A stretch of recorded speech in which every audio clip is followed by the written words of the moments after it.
sangat menentukan. Orang-orang yang sampai puasanya sampai akhir ini menjadi finalis-finalis Ramadan. Berarti kita berharap semua kita diberikan kesempatan untuk menjadi finalis-finalis Ramadan, dan keyakinan mantum menjadi finalis. Karena menyutamang final mantum yang pertandingan kumunan naik sojuk piala.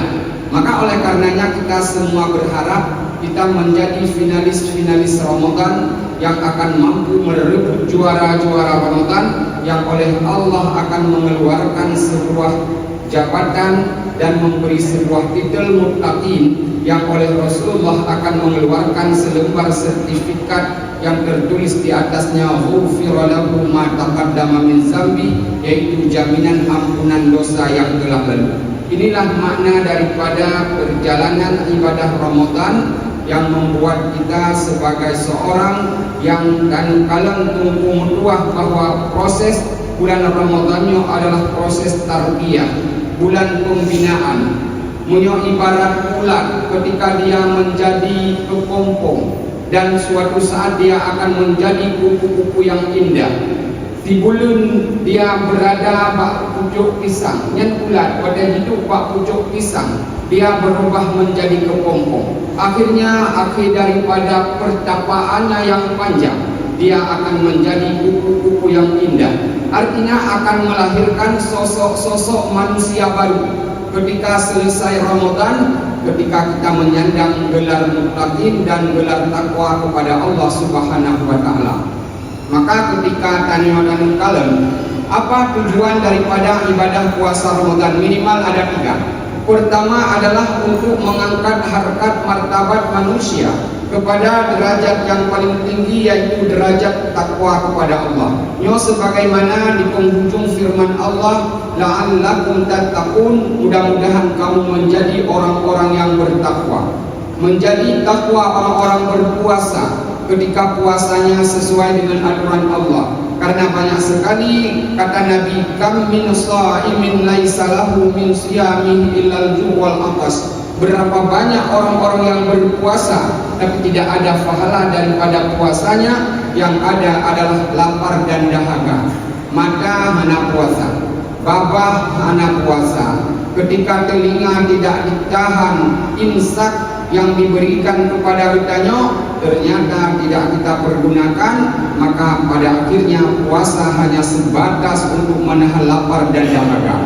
Nah, oleh karenanya maka puasa yang diharapkan dalam kesempatannya adalah puasa di mana akan dapat menggembleng kitanya hukum tua, dapat menjaga kehidupan kitanya menjadi orang-orang yang bisa menjaga lisan. Karena 2 perkara di antara 5 perkara yang terletak batu pahala puasanya bak lidah. Yang pertama sekali yaitu ghibah. Mana ghibah? Pegang-pegang kebok yang apabila didengar terus sakit ini. Ya, untuk pada duduk lalu wadah mengupat yang hansip urung kau deh. Urung ada ke pakat kenanta masuk ibah duduk pak arinyun umpamanya tengah bikai kata lo sepatu. Nah urung lewat pun kai kau udah sikami. Gesot lewat lain tatrat kainat kau kainat juga arwah mak pakai bantu ba arwah mak itu. Dan sekira orang mentang dek napan kalau kemah membayangkan maka coba arwah mai yang belum beluah sang kubur. Nanti berkata tu beluah sang kubur sang kata itu beberapa pulen ini. Yang perkara bak lidah ada yang menyebabkan batal pahala puasa. Yang kedua adalah namimah. Dan namimah adalah sebuah proses kita ingin membuat orang-orang berseteru. Urung-urung yang takalan damai yang haidak ulai tanya ingin tanya unyan bergemu perang yang bagian daripada namimah. Maka daripada 5 perkara, maka lidahnya adalah sebagai tempat yang sangat fondasi untuk menghilangkan pahala puasa. Maka dalam puasanya boleh tanya beristighfar, boleh dalam arti tanya tabar punya wirid dan lain sebagainya. bila dia katanya tasbih dan sebagainya itu adalah jalan untuk menjaga lidah sehingga katanya dapat menekankan diri katanya menjadi terkendali nafsu, karena nafsunya lagi ibarat alim minyak merah. Mewadalah haji memudaga, menghantarlah katanya susah antara Tuhan katanya jimidah. Maka fungsi nafsu pertama adalah dalam konteks puasa adalah untuk pengendalian diri dan pengendalian nafsu. Yang kedua, tujuan ibadah puasa Ramadan adalah dalam rangka untuk membangun masyarakat Islam dalam suasana perdamaian dan menyanyi sebuah kehidupan yang damai. Karena urung-urung yang berpuasanya dilarang untuk riba, namimah dan sebagainya. Ketika pun urung-urung yang kamu mau genuk so katanya cikan carakun nyak didepu baik sampai jadi takun fal yaqul inni shaim, maka katakanlah aku ini berpuasa. Maka dalam hadis Nabi berkata fa in sabbahu au qatalahu fal yaqul inni shaim. Ketika kamu ingin disu, baca disu. Kalau lagi di stop bahunya stop. Baca su dikenak tengok, kena tengok. Oh, piu boleh lulu puasa. Yang menunjukkan betapa kita menginginkan sebuah pengendalian diri.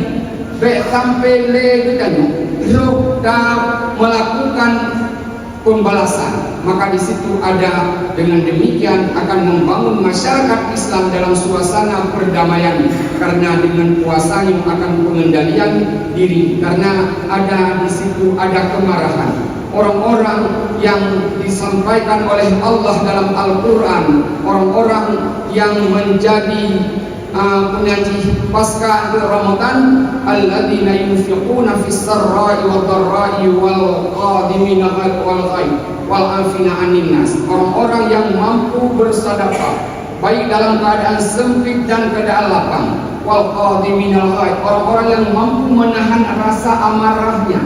Wadai kabungeh nak solusi, wadai tengah gaduh, kadang gaduh, baik tengah gaduh, kadang nak gaduh dulu tengok dia orang tak balik, ampun biasa kan. Tapi yang dia kan menang, wadai tengah gaduh, wadai kabungeh gaduh, wadai gaduh hanpi boleh, maka ambil wudu. Yang solusi yang paling tepat. Kemudian salat sunat 2 rakaat menyebabkan kembali kepada pengendalian diri. Karena apa? Karena nafsu lebih bukan pegawai berpotensi mengajak manusia kepada al-amaratul bisu, mengajakkan manusia kepada kemarahan.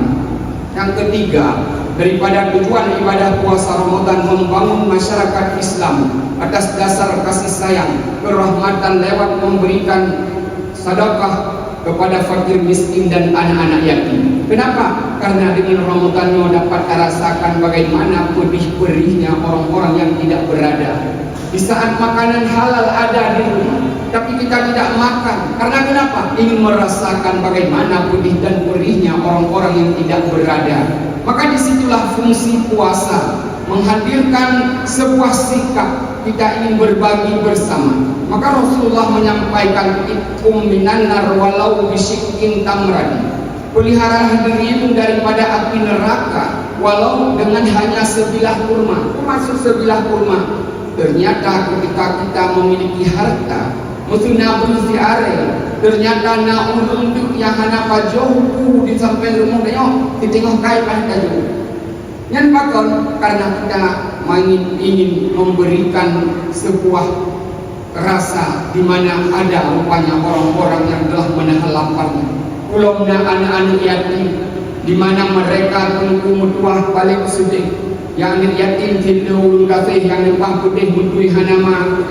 Ternyata pada saat-saat kayu menjelang Ramadan, menjelang Lebaran, ketika anak-anak orang kaya pulang ke rumahnya, dia ceritakan Pak Mendung karena sepatu baru, sepatu loko. Anak kecil itu bercerita kepada kakaknya, Kak, ngentanyo kagublo baju baru le ayah. Kak, ngentanyo kagublo sepatu baru le ayah. Ternyata tanyo hana soblo.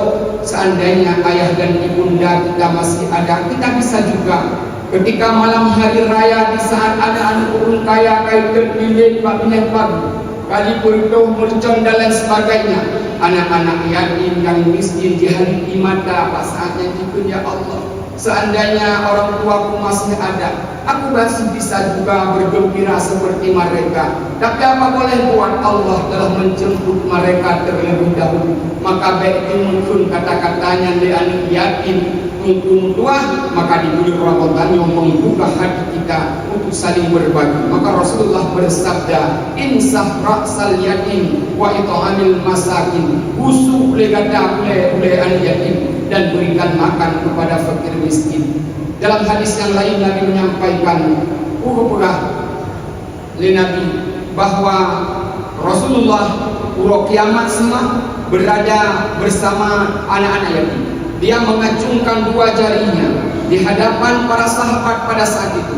Dia menggambarkan bahwa begitu dekatnya orang-orang yang menyentuhi anak yatim dengan orang-orang di hari kiamat di dalam surganya kelak. Maka oleh karenanya ibadah Allah sekalian, dalam waktu yang singkatnya mari kita kembali memupukkan rasa kesalehan sosial kita, karena puasa yang kita kerjakan ibaratnya adalah sebagai sebuah proses peribadatan, sebagai sebuah proses tarbiyah yang akan mengantarkan kita kepada jalan menuju ketakwaan kepada Allah. Dan takwa itulah yang mengharapkan kita mendapatkan kita balasan surga daripada Allah Subhanahu wa taala. Maka barangkali demikian selaku ceramah singkat, mudah-mudahan hari-hari ke depan tantangan berpuasanya semakin berat mungkin, tetapi dampakah kita bertahan, maka di situ akan kita laksanakan walitukmilul iddata walitukabbirullaha ala ma hadakum wala'allakum tashkurun, sampai kita pada hari akhir. Di saat itu takbir tahlil tahmid berkumandang, di saat hari raya tiba, hari itu semua orang haram berpuasa, karena di situ kita harus berbagi bersama. Maka Pulau Raya mandi Pulau Raya lupa harus berpuasa. Kumana diuput kaya urung miskin. Baiknya yang dulu Pulau Rayanya, karena hari raya adalah hari kebahagiaan. Bukan saja milik orang-orang kaya, tapi milik orang-orang beriman yang melakukan ibadah puasa, berhak berhari raya dengan kesenangan dan kebahagiaannya. Lebih dan kurung-kurung dari berdua lagi maaf. Kadang kalau pegah yang hana-hana berdaya pegah, yang cukup berdaya pegah, kadang cipik kah hana rumah pegah, dari awal hingga akhirnya rumah lagi maaf. Billahi taufiq wal hidayah. Wassalamualaikum warahmatullahi wabarakatuh.